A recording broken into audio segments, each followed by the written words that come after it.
With E3 just around the corner, I imagine we're all on the hype train. Whether you're rooting for Nintendo, Microsoft or Sony, E3 is always full of laughs and surprises. So as an avid Nintendo fan, I'm here today to deliver my most wanted E3 announcements. The way I'm going to do this is in 3 videos. One video will focus on the 10 3DS announcements I'd like to see. The other 2 will be on 10 Wii U games I'd like to see. I'm splitting the Wii U list into 2, purely because I have more to say on them, and I think Nintendo need to keep the momentum going with the Wii U. I cannot stress enough that I don't think all 20 of these ideas will happen. That would be, whilst pretty amazing, absolutely ridiculous. So I'd like you to really take a look at these lists and pick 3 or 4 ideas that you think would make it. I think that's a bit more realistic. That said, I'd love to know your predictions and ideas too. What appears on these lists is based on what I'd like to see, as well as some thoughts behind whether it would actually happen, which ultimately gives them their placement on the list. Not only that, all of the games here listed are completely new. I think it's a given that we're going to see more Star Fox, etc. However, number 10 is a bit of an exception, you'll see. With all of that said and done, let's kick off with some Wii U announcements. So welcome to my top 10 Wii U announcements I'd like to see at E3. Enjoy. Number 10. In 10th place is the oddball of the list, or maybe the cop-out. Nintendo is currently mastering the art of DLC, or so I think anyway. They have managed to breathe new life into many games such as Mario Kart and Hyrule Warriors for a great deal of time. And with Splatoon's recent launch and Smash Bros getting support, there is no sign of them stopping. What I'd really like is a trailer that kind of sums up all the DLC coming. Not a breakdown of each game, just a teaser let's say, and then they could discuss it at greater lengths at a later date. I imagine the trailer kicking off with some Splatoon, an Inkling darting around a new map. It could then cut to Mario Kart 8, where a me wearing an Inkling hat is racing about a new Splatoon course. After this, it could cut back to Splatoon, where an Inkling is equipped with Flood on an Isle Delfino map. See what I did there? They kind of crossed over. After this, the trailer could cut to Smash Bros, where a series of new stages are unveiled, including a Splatoon one. And then the trailer would end. Or would it? The Smash logo would appear and an all-new character is revealed, complete with a full trailer. I'm in 2 mindsets of who this could be though. You see, if it's a third-party character, then the majority of the Smash fanbase will probably be annoyed, as they are predominantly Nintendo fans. So I'm thinking it's going to be first-party, perhaps the Inkling. This would be the ultimate push on the game, and Nintendo seems keen to support it, so I think it's definitely on the cards. Number 9. In 9th place, I'd like to see the retail version of Pokken Tournament announced. Whilst yes, we've seen the game, we've had no actual confirmation it's coming to Wii U, although it is fairly safe to assume. I think a really badass trailer showing off loads of new Pokemon and trainer customization options would melt the heart of any Pokemon fan. Number 8. Wouldn't it be great to see a new entry in the Excite series? I remember blasting for Excite Truck and loving every moment of it. I truly believe it is one of the Wii's most underrated games. And with a few tweaks, mainly around the multiplayer, it could be a fantastic addition to the Wii U. Again, I'm not sure whether I prefer bikes or trucks, maybe both in the same game? Could they make that work?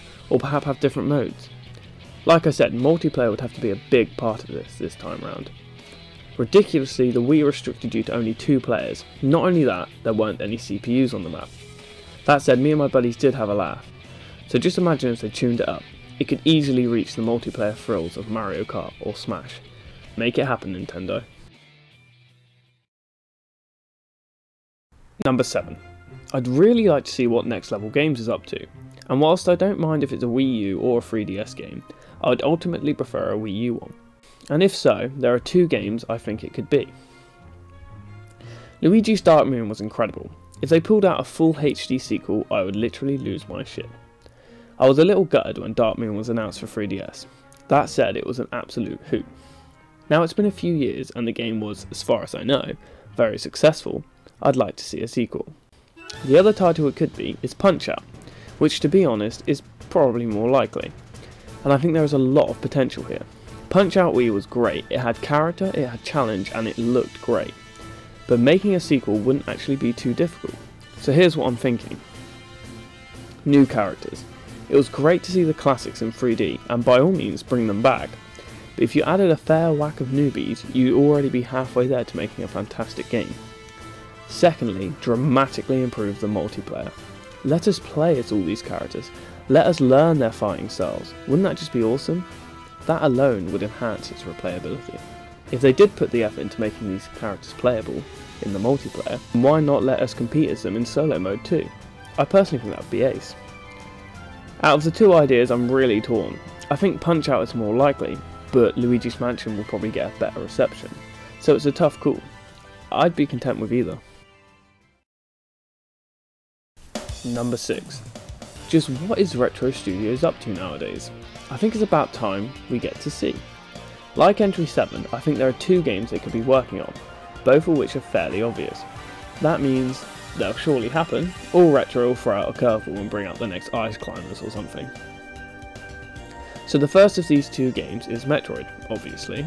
Fans have been crying out for this for yonks now, and I think it's about time we gave them what they want, and also what Samus deserves. Naturally, I think it would be a Prime style game, as that would do the series justice with HD and all. I also think Metroid being Nintendo's own first person shooter is a prime opportunity to get a decent multiplayer mode in there. Whilst I personally have little care for the FPS, I get its appeal and Nintendo would be foolish not to buy into it. The gamepad is perfect for Samus's visor, as well as having a handy map. I think they could create a truly immersive Metroid experience using this. You'd be silly not to agree. The second game they can make is another DK one. Now hear me out. The 2 DK games made by Retro are undeniably beautiful, and in my eyes some of the best platforming games I've ever played. In fact, whilst writing this list up, I've been listening to the OST of Tropical Freeze, which might have influenced its placement on this list. But on a serious note, is it just me, or does it feel like Retro want to do a trilogy with this series? It might just be me, but it feels like they have one more outing up their sleeve for DK. Whilst out of the 2, I'd prefer Metroid, and personally, it should happen. I wouldn't turn my nose up at another trip to the DK Island. Well, that's it for part 1 of my top 10 Wii U games I'd like to see at E3, or should I say in the future of Nintendo. If you enjoyed this, be sure to move ahead to the top 5, or have a gander at the top 10 3DS games I'd like to see.